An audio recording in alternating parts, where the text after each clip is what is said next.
Open for questions for players. We talk about it a lot, but when it comes just the intensity and the want to and the aggressiveness, was this kind of an embodiment of what this season turnaround has been, especially coming off the West Coast trip and maybe the fatigue that played into that? Oh, you want me to answer it? All right, bet. But nah, I would just say it was a start from the Illinois game. You know, we had to translate that on the road game. I feel like, you know, last year we dropped a lot of road games for sure, 1-2 point deficit for sure. But I feel like, you know, we had an urgency to get to, you know, where we at now for sure. So we had to come back. We knew it was going to be kind of tough for sure, the time zone change, stuff like that. But at the end of the day, we still got to play our basketball. That's what we did. You know, the first half was kind of slow. Coach, you know, got on our butt halftime for sure. But in the day, we can't keep having starts like that, especially with good teams for sure. But the second half start was the best thing we needed for sure. We had a spark for sure. So came on top, and you know, proud of the boys. Smiling at him. Why? You're smiling at him. Why? Juan, just my guy. Oh my God. How do you handle the last 3 minutes when you're taking a lot of shots and they know the ball's going to be in your hands a lot? How do you deal with what they throw at you and kind of being the guy in those last few minutes? It's kind of tough, but it comes down to, you know, trusting my teammates. When they know I'm going to shoot, they kind of load up. I've noticed that. But whoever's guys helping them, kind of just looking for them, or, you know, remaining unselfish. Some guys just have to take a shot and it'll be a bad shot, but I'm kind of looking for the best shot regardless if I'm taking it or if my teammate's taking it. But my teammates stay ready, they stay aggressive, and I have confidence in them, and that's what just helps us. Hey, Andrew, Coach called your diving for the loose ball there to extend the possession, maybe the play of the game. When it comes to just those 50-50 balls and making those winning plays that might not show up on the stat sheet, how much did you guys kind of put an emphasis on that down the stretch in a game that was as physical like this one? It was definitely something we talked about at halftime. We felt like we weren't winning the 50-50 balls, and coming out of the locker room, I felt like I was pretty fresh. I kind of sat most of the first half, so I was like, I can dive on the floor. I can sacrifice my body here in the second half too. So I really just wanted to get out there and make a play, and then obviously try and help the team in any way. Juwan, how are you able to kind of impact the game that positively still with dealing with foul trouble in that first half and kind of come back in that second half and still be that productive? Just not thinking about it. In the day, of course, I had 2 fouls in the first half. In the day, and I still got to play basketball, still got to be a leader, so I couldn't go out there play timid, stuff like that. So in the day, it is what it is. You know, fouls gonna be fouls. You know, I can't do nothing about it. I can't reverse nothing like that. So I got 2 classes to keep moving for sure. So that's what I did. Stop looking at me, bro. It's weird. But nah, at the end of the day, that's just who I am. I'm gonna lead regardless. If I got 1 foul, 5 or 4, I can't go 5 because I'm gonna foul out. Ain't that right, B? Zach. Hack. I don't know. He only likes to hack in the first 10 minutes of the game. He won't hack in the last 10 minutes, but he'll hack in the first 10 minutes and then sit. But no.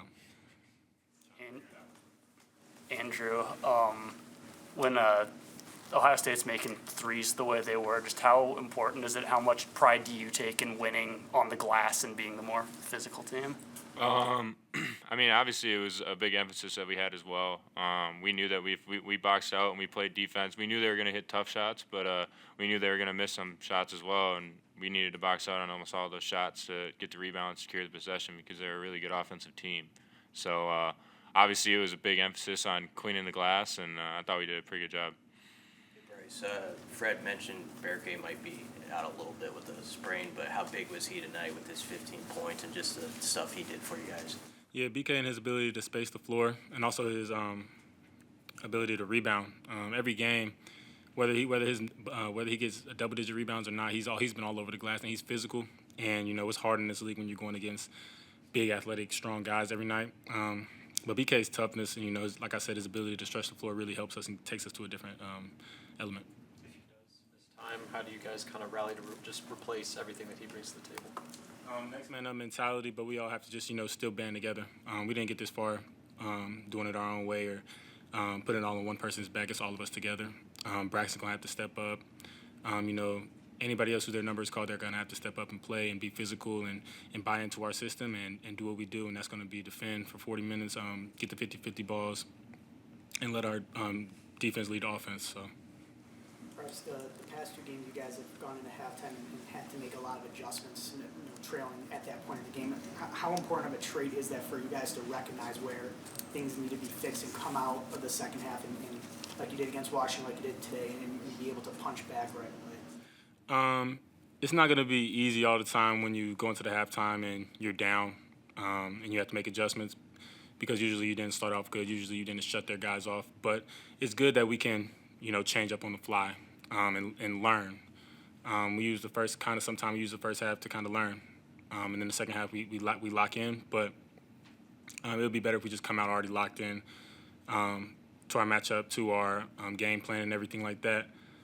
But it just shows our versatility. It just shows our leadership. It just shows our leadership and our experience and our coaching. All three of you guys are seniors, and you got 4 more games here. How much are you guys appreciating the atmosphere here at PBA and kind of soaking it in? I'm still not trying to think about Ashley. It hurt every time I think about last year for sure. But I'm always gonna be grateful for the energy, the fan base, just everything Nebraska is bringing to the table at PBA for sure. Just living in the moment. There's no place like here, and it's. I can't even think of the best way to explain it, but it's just been. I don't even want to think about it being my last. Coach said yesterday you guys can't get fat and happy, but just you do feel like there's just an uplifted kind of positivity from the last guy on the bench to you, just with this 4-game winning streak to some extent.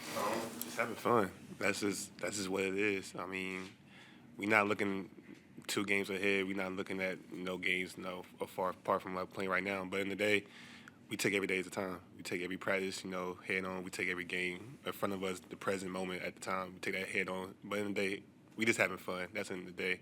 A lot of guys, this is our last go run, so we got to make the best of it, and that's what we're doing, laughing, enjoying the moment, enjoying everything. But in the day, we still got a business to take care of, which is go out there and get W's.